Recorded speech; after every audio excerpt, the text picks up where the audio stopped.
Subscribe na guys. So ayun guys, dahil gagawa tayo ng linggo grahams ay meron tayong all-purpose cream at saka condense. So i-mix natin yung dalawa. Then i-mix natin. So saka siyempre yung ating grahams.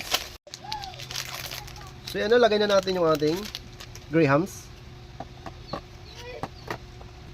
Maglagay tayo ng yung ating all-purpose cream at saka condense, ilagay na natin. At saka yung ating hiniwang mangga. So yan na guys, maglagay na tayo ng mangga. Lagay tayo ulit sa taas. Maglagay ulit tayo ng toppings ng ating mangga.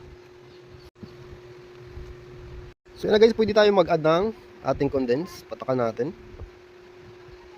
Kung gusto nyo matamis, katamtamang tamis. So pwede tayo mag-add.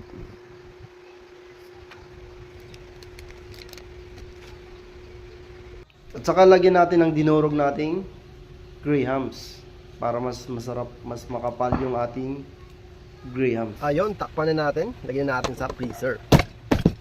Let's go! Lagay na natin. Oh, grabe.